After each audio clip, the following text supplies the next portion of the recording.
You in the back. Move up front. Networking 101.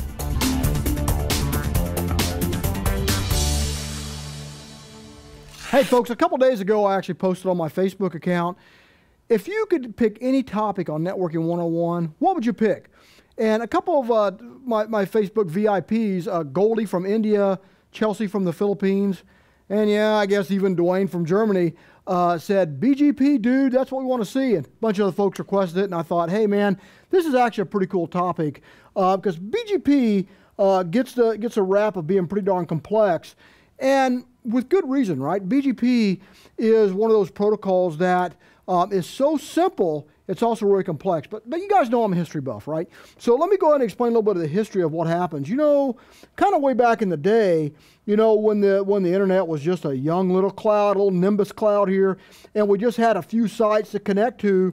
Hey, it's just like building a small network, right? We just use just a simple static route, and we'd define those up, and we'd connect any way we wanted. Piece of cake, right? But then, you know, like everything else, right? The internet grew, it got a whole lot bigger, and we started having more and more sites, and we needed something with a little bit more, you know, dynamicness to it. So then out of that type of need, another protocol was born called EGP. EGP was okay, right? But it wouldn't scale because the internet really quickly grew out of control. We started adding even more and more and more and more and more, and actually, you know, little dots like Carl Sagan, the little blue dot here. Our connection just went crazy. We needed something that was infinitely scalable, but also we needed something that was decentralized too, something that would be easy to kind of allow people to kind of set up and allow connections anywhere we wanted in the world.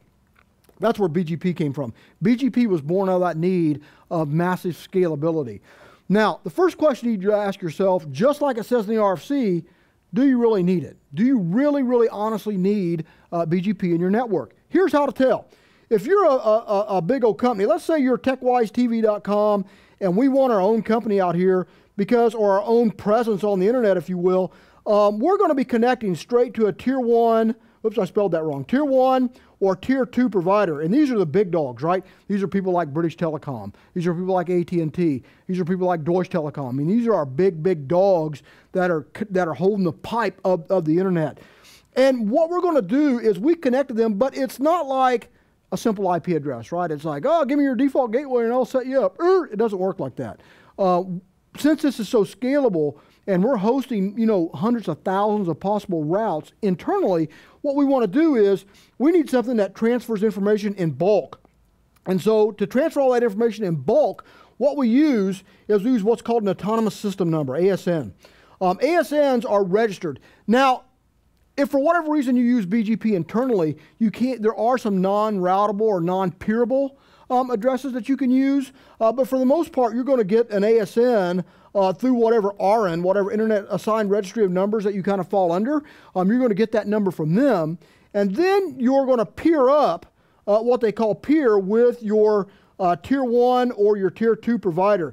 And again, these are not standard broadband connections or anything like this. I mean, the smallest line I've ever seen was a T1, and most times they're T3s, but you know, I have seen T1s connect up through these as well. But again, this is really big dog stuff.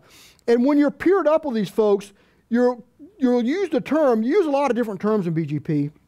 You use a terminology called speaking. I'm going to speak BGP, and when you speak it to other speakers, you're advertising the routes that are available, because BGP being so scalable and decentralized, understand, it's not like OSPF, right? Remember when you learned OSPF and you have a DR and you have a BDR, and they're basically very hierarchical, and they control the flow of how this information is flowing out, and you got stub networks, so on and so forth, because you're controlling how that flows and stuff. That doesn't work for the internet, man. It's got to be decentralized. And so to do that, those agreements are made per ISP. And so as we're setting this up, so let's say it's TechWiseTV.com, and I've got my tier 1 connections to multiple providers out there. Let's say that this one's AT&T, and then let's say that this one's British Telecom, and I want my traffic to flow in from the internet through AT&T and then out through British Telecom. That is when you'd want something like BGP, right? So to set this up, we set up these peering agreements, we can figure that out, we get our numbers from the RN and configure this, and we peer with these partners, and we speak to these folks, and we advertise the routes that the world knows how to get to us. Now I'm going to use 192.19.x.x. I know that that's not a route you can use, but just for the sake of simplicity.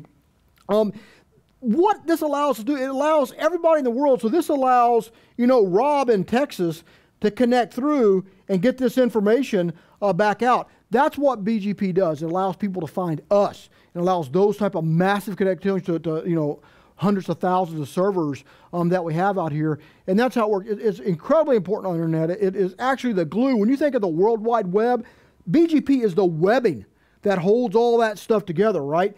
And you can actually look at, let me do a real quick screen change here real quick. Let me find my mouse, there we go. You can actually see some of this stuff through what's called Looking Glass servers. So this is one I like to go to, bgp.as, but you can actually just Google BGP Looking Glass servers, and it will tell you all the providers that you have, or you can see by, so these are big dogs, Quest, Hurricane, Level 3. I mean, these are the big dog providers that are appearing. And then you can click on their tab and look at what type of relation or what the status of their networks are out here by whatever parameters that you're looking for. All of them are available in this type of service. And so it's pretty darn high end. We really want people to be able to see the transparency inside of BGP. But the most important thing about this that I really want everybody to take away from a networking 101 is that BGP is a lot more, as you learn academically, that it's a distance vector protocol. And that is true, right? But it's as true as much as saying that anything with four wheels is a car, It's like, well, come on, there's some exceptions here. Yes, at its heart it does that stuff, but there's a lot more. We use a lot different terms and stuff.